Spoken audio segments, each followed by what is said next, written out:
আজকে আমরা যে বিষয় নিয়ে আলোচনা করব সেটা হলো নাইট্রোজেন ঘটিত জৈব যৌগ।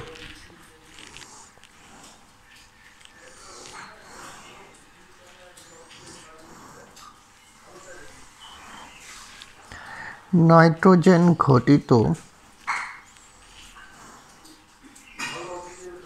জৈব যৌগ।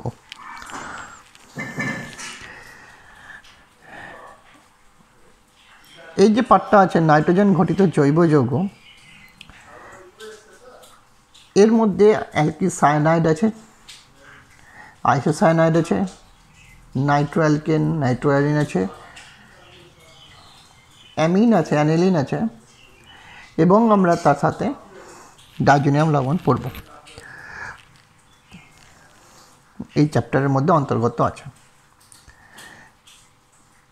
এই চ্যাপ্টারে আমরা প্রথমে অ্যালকিল সায়ানাইড এর প্রস্তুতি আলোচনা করব।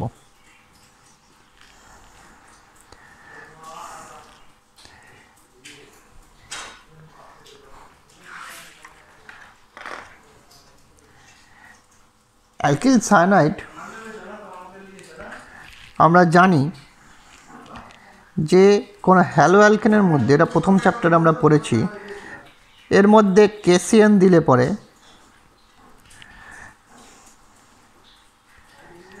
আরসিএন তৈরি হয়, অর্থাৎ একটা অ্যালকিল সায়ানাইড তৈরি হয়।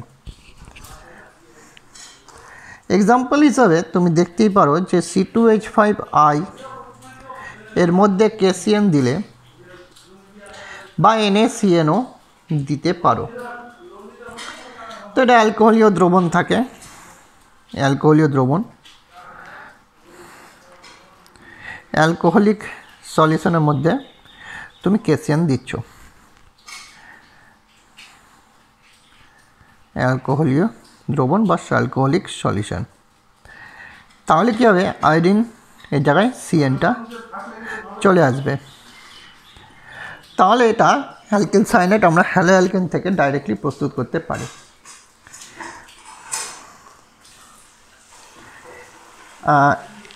এই যে পদ্ধতিটা ঘটে, এটা SN2 বিক্রিয়ার মেকানিজম অনুসারে ঘটতে দেখা যায়। সেই কারণে এটা যদি টার্সিয়ারি গ্রুপ হয় তাহলে বিক্রিয়া স্লো হয়ে যায়, অর্থাৎ এই বিক্রিয়াতে সবচেয়ে ফার্স্ট দিবে মিথাইল হ্যালাইড, তারপরে দিবে ইথাইল হ্যালাইড, তারপরে দিবে এটা, এবং সবচেয়ে কম দিবে বা না দেওয়ার মতনই অবস্থা এটা বিক্রিয়া সারা দিবে না বা খুবই স্লো দেয়। তো এই হলো এই বিক্রিয়াটা সম্পর্কে। আরেক জায়গা থেকে অ্যালকিল সায়ানাইড প্রস্তুত করা যায়, সেটা হচ্ছে অ্যামাইড বা অ্যাসিড অ্যামাইড থেকে। ঠিক আছে, অ্যাসিড অ্যামাইড মানে CONH2। এখানে 8 ডিগ্রি দাও, এখানে টার্সিয়ারি 1 ডিগ্রি যা ইচ্ছা দিতে পারো, অসুবিধা নাই। এখানে যদি তুমি P2O5 দাও, ফসফরাস পেন্টঅক্সাইড, বা SOCl2 থায়োনিল ক্লোরাইড,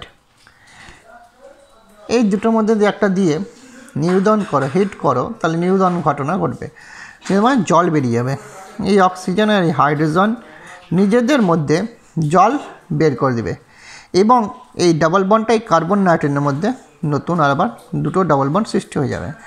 তার ফলে কার্বন নাইট্রোজেনের মধ্যে 3টে ডাবল বন্ড, সায়ানাইড তৈরি হয়ে গেল। এখানে 1 ডিগ্রি 2 ডিগ্রির কোনো ভূমিকা নেই, এখানে তুমি যেরকম ইচ্ছা অ্যালকিল গ্রুপ নিতে পারো। এটা নিরুদন পদ্ধতি। আরও একটা পদ্ধতি আছে যেখানে কার্বক্সিলিক অ্যাসিডের অ্যামোনিয়াম লবণ নিলে তুমি COONH4 এর সাথে এখানেও তুমি যদি P2O5 আর পাতন করো তাহলে 2 অণু জল বেরিয়ে যাবে আর CN থেকে যাবে। এর ফলে তৈরি হয়ে গেল সায়ানাইড। তাহলে আমরা অ্যাসিডামাইড বা কার্বক্সিলিক অ্যাসিডের অ্যামোনিয়াম লবণকে P2O5 সহযোগে যদি উত্তপ্ত করি বা পাতন করি তাহলে সেখানে নিরুদন ঘটে, জল নির্গত হয় এবং সায়ানাইড উৎপন্ন হয়।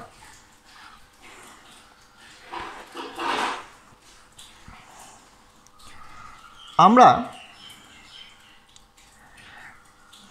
আরেকভাবে এখান থেকে বের করতে পারি Al2O3 P2O5 এর বদলে Al2O3 আর 500 ডিগ্রি সেলসিয়াস তাপমাত্রা যদি তাহলেও এখানে সায়ানাইড তৈরি হবে। এই যে পদার্থটা আছে এটা RCOOH আর অ্যামোনিয়ার মধ্যে যে বিক্রিয়া ঘটে তার ফলে এটা তৈরি হয়।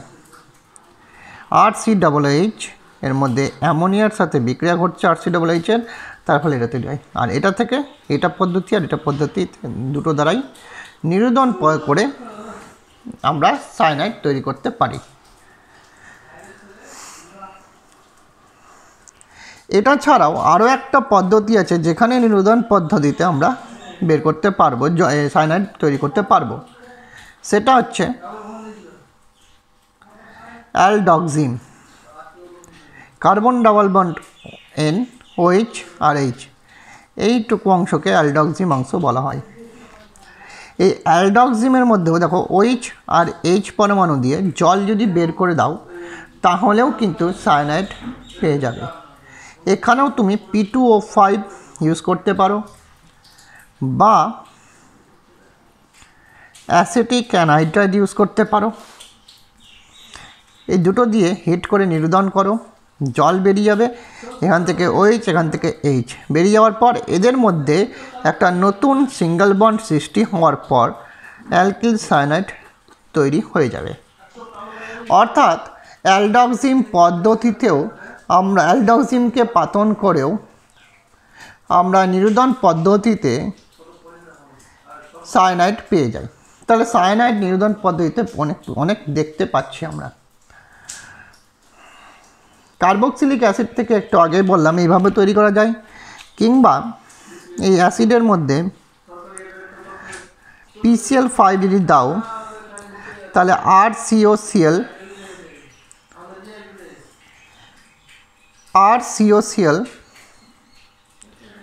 PCl5 দিলে RCOCl তৈরি হবে।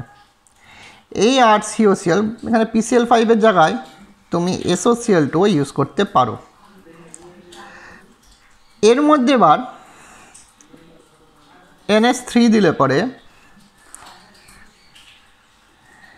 RCONH2 তৈরি হবে, অর্থাৎ অ্যাসিডামাইড, যেটা আমরা এইখানে দেখেছিলাম। এবার সেম পদ্ধতিতে আমরা সায়ানাইড তৈরি করতে পারবো। ঠিক আছে, তাহলে এখান থেকে এটা স্টেপের পর এটা স্টেপে চলে আসো। ঠিক আছে, এটা স্টেপ RCONH2 দিলে পরে তোমার RCN তৈরি হয়ে যায়। গ্রিগনার বিকারক থেকেও আমরা সায়ানাইড তৈরি করতে পারবো। খুব সহজ, সায়ানোজেন হ্যালাইড বা ক্লোরাইড নিলাম ClCN এর মধ্যে, এটার সাথে যদি RMgCl ইউজ করো তাহলে MgCl আর Cl একসাথে বেরিয়ে MgCl2 হবে।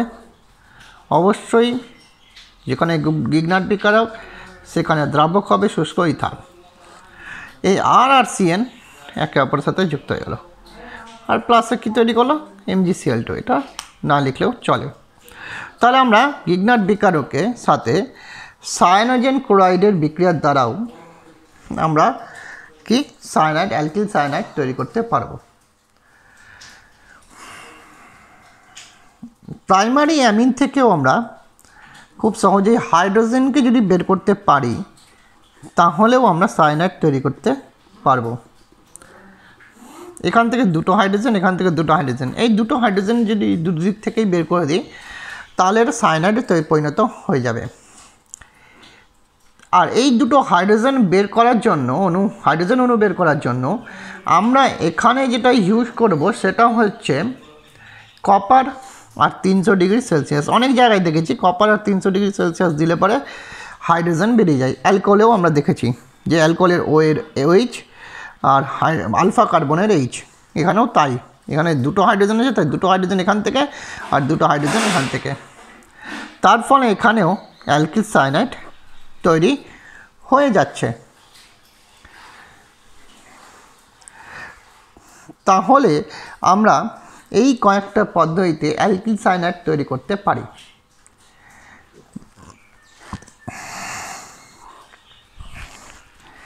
এই যে অ্যালকিল সায়ানাইড গ্রুপটি আছে এরা সম্পর্কে আরেকটু বলে দিই। R∏N নাইট্রোজেন তড়িৎ-ঋণাত্মক হওয়ায় এর মাথায় নেগেটিভ চার্জ, আংশিক নেগেটিভ চার্জ, আর এর মাথায় আংশিক ধনাত্মক চার্জ থাকে। আর এই কারণে বাইরের দিকে নাইট্রোজেন থাকার জন্য, নেগেটিভ চার্জটা বাইরের দিকে থাকার জন্য জলের অণুর সাথে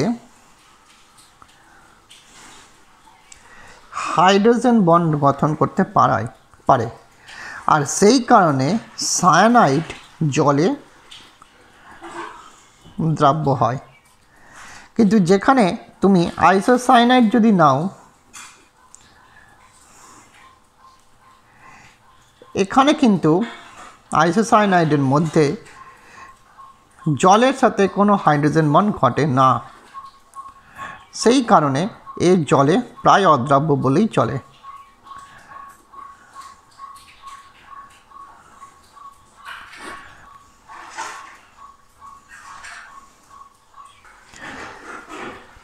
এবার আমরা অ্যালকিল সায়ানাইডের রাসায়নিক ধর্মগুলো দেখব।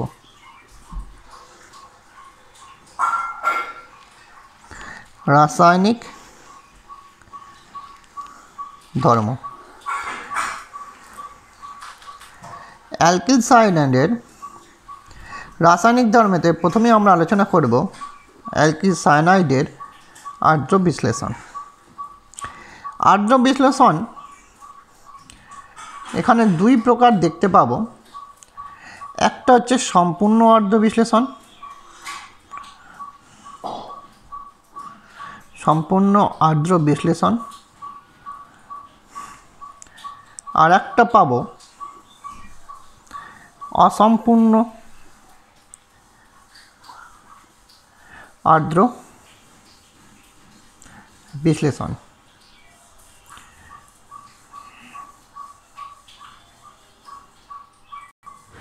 এবার আমরা অ্যালকিল সায়ানাইডের সম্পূর্ণ আর্দ্র বিশ্লেষণটা দেখি।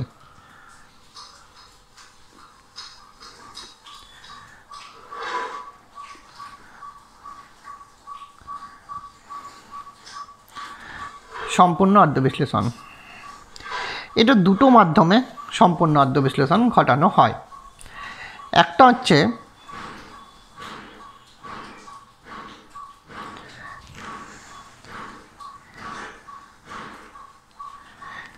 আম্লিক মাধ্যমে,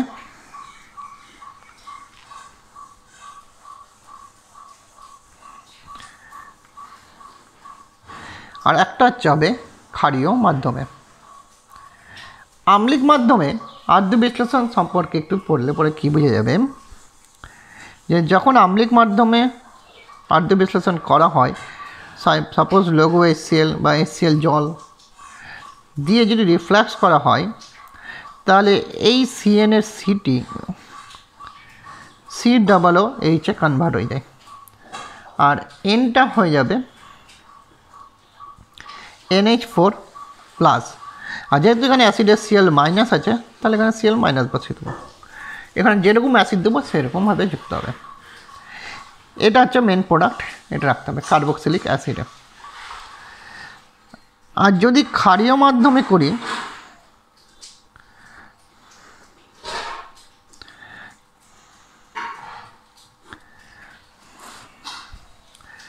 তাহলে লঘু হয়তো NaOH দিব,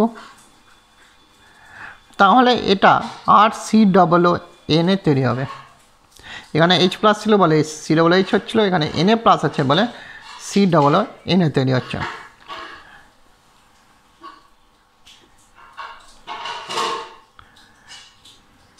আর এখানে NH3 বেরিয়ে যাচ্ছে।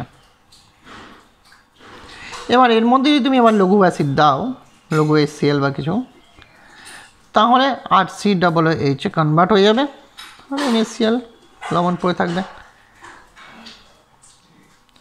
এটা হলো তোমার ক্ষারীয় মাধ্যমে আর্দ্র বিশ্লেষণ।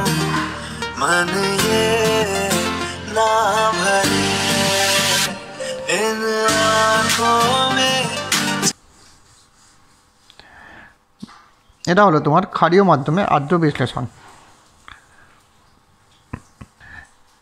এই হলো আমাদের অ্যালকিল সায়ানাইডের ক্ষারীয় মাধ্যমে আর্দ্র বিশ্লেষণ। এবার আমরা আসব অসম্পূর্ণ আর্দ্র বিশ্লেষণে।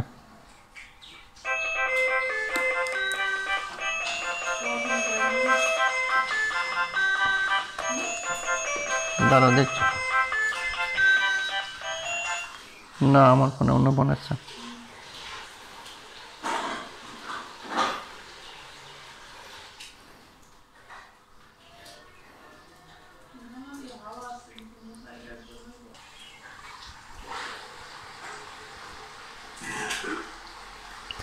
অসম্পূর্ণ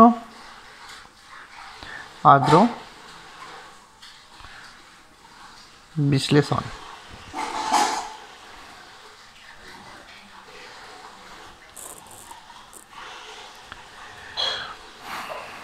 অসম্পূর্ণ আর্দ্র বিশ্লেষণে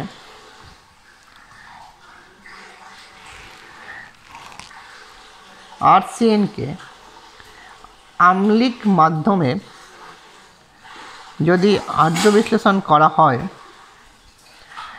তাহলে RCONH2 তৈরি হবে। RCONH2 তৈরি হবে,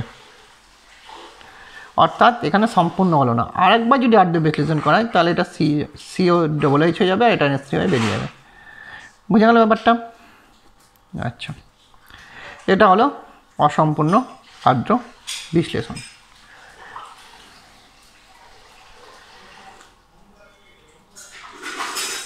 এইবার তুমি RCN-এর মধ্যে অসম্পূর্ণ আর্দ্র বিশ্লেষণের মাধ্যমে আরেকটা পদ্ধতিতেও করতে পারবে। যদি তুমি এখানে হাইড্রোজেন পারঅক্সাইড আর NaOH ইউজ করো,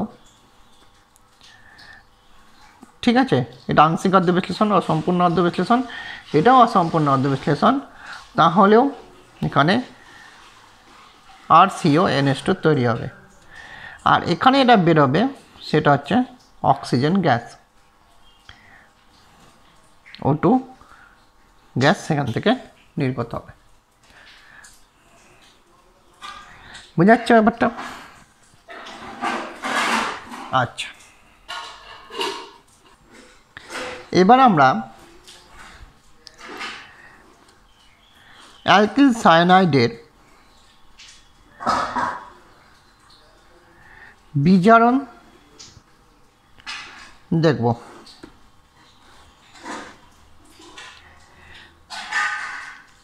RC∼N এর মধ্যে বিজারক পদার্থ যেমন SnCl2, গাঢ় HCl,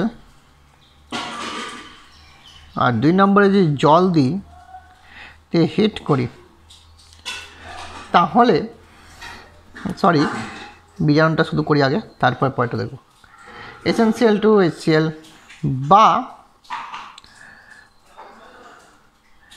লিথিয়াম অ্যালুমিনিয়াম হাইড্রাইড বা সোডিয়াম ইথানল যদি ইউজ করা হয়, বা তুমি এখানে হাইড্রোজেন প্ল্যাটিনাম দিতে পারো বা হাইড্রোজেন আর নিকেল দিতে পারো। এইসব বিজারক পদার্থ দিলে এই যে সায়ানাইডের ট্রিপল বন্ডের মধ্যে প্রত্যেকটা বন্ড, একটা বন্ড ভাঙবে এখানে এইচ, এখানে এইচ যুক্ত হবে, আর একটা বন্ড ভাঙবে আর একটা এইচ যুক্ত হবে, অর্থাৎ RCH2NH2, অর্থাৎ প্রাইমারি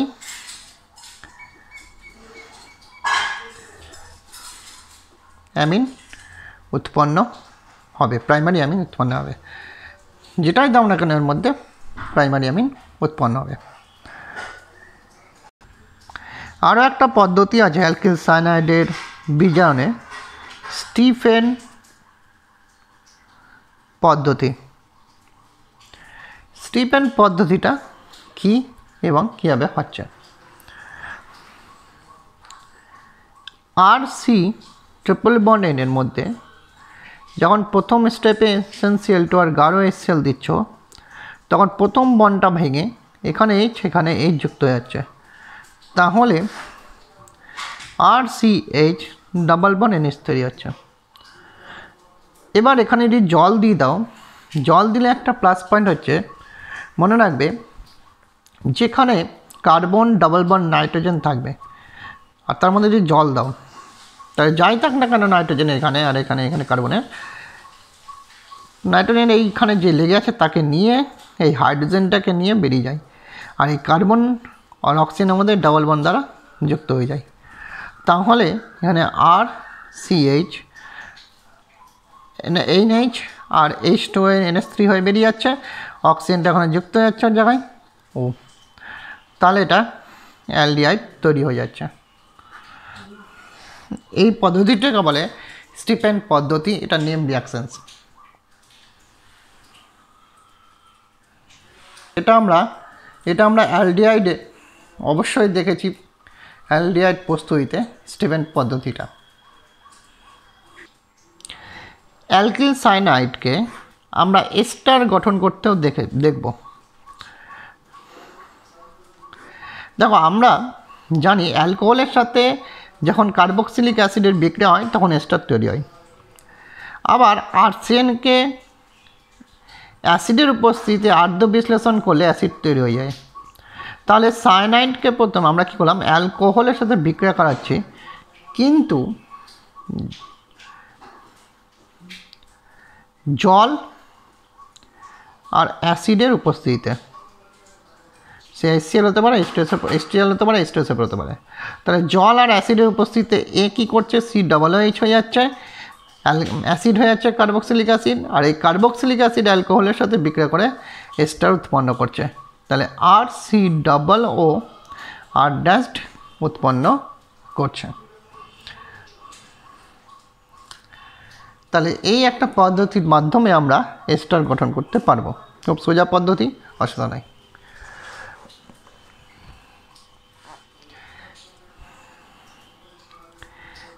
গিগনার্ড বিকারকের সাথে বিক্রিয়া করে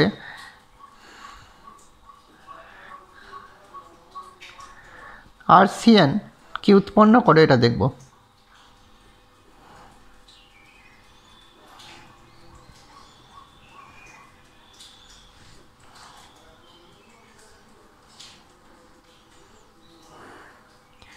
গ্রিগনার্ড বিকারকের সাথে বিক্রিয়া। গ্রিগনার্ড বিকারকের সাথে বিক্রিয়াতে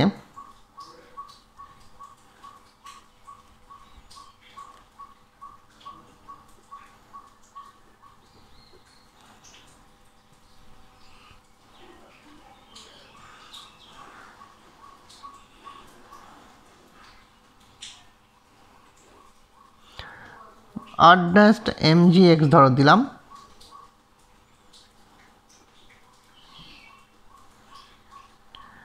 শুষ্ক ইথার দিলাম, সেই কারণে R ডাবল বন্ড NMgX তৈরি হলো। এবার এর মধ্যে জল যদি দিয়ে দিই, তাহলে দেখো এই ধরনের reactions, carbon double bond nitrogen যদি থাকে তার মধ্যে জল দিলে কী হয়, নাইট্রোজেনের সাথে যে থাকবে সে হাইড্রোজেনকে নিয়ে বেরিয়ে যাবে, আর অক্সিজেন আর কার্বনের মধ্যে ডাবল বন্ড করে যুক্ত হয়ে যাবে। একই রকম এখানেও দেখতে পাবো যে carbon double bond nitrogen bond আছে, এর সাথে যে আছে সে হাইড্রোজেনকে সবকে নিয়ে বেরিয়ে যাবে, আর অক্সিজেনটা কার্বনের সাথে ডবল বন্ড করে যুক্ত হয়ে যাবে, অর্থাৎ আর ডাবল বন্ড ও আর ড্যাশ মানে কিটোন উৎপন্ন করছে। তাহলে এইভাবে কিটোন উৎপন্ন করে থাকে।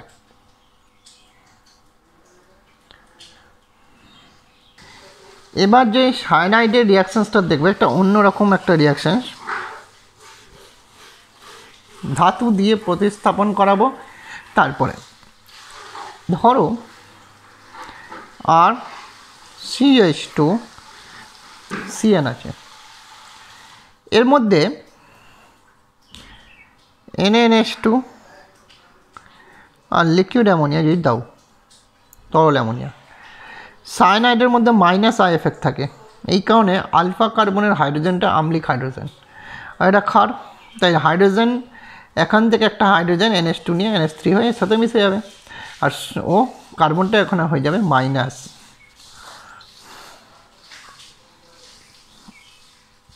এটা কেন? এর -I প্রভাবের জন্য হাইড্রোজেনটা বেরিয়ে যাওয়ার ফলে H+ হয়ে বেরিয়ে যাচ্ছে, আম্লিক হাইড্রোজেন বলে, এগুলো মাইনাস, মানে এখানে সোডিয়ামও আছে প্লাস হয়ে এর সাথে। এবার এখানে যখনই তুমি আর বা আর ড্যাশ এক্স দিচ্ছ, জানো তোমরা যে হ্যালো ধাতুর পাশ ধাতুকে সরিয়ে যে থাকবে ওখানে যুক্ত হয়ে যাবে, কারণ এটা মাইনাস এটা প্লাস, তো প্লাসের সাথে মাইনাসে যুক্ত হবে, এটা মাইনাস এটা প্লাস, তাহলে মাইনাসের সাথে প্লাসই যুক্ত হবে, তাহলে এই কার্বনে আর ড্যাশ যুক্ত হয়ে গেল, আর এখানে CN থেকে গেল, অর্থাৎ এখানে আমরা ডিগ্রি আলফা কার্বনের ডিগ্রি কিন্তু বৃদ্ধি করে দিচ্ছি। এই একটা বিশেষ পদ্ধতি, এই পদ্ধতিটা ভালো করে মনে রাখতে হবে।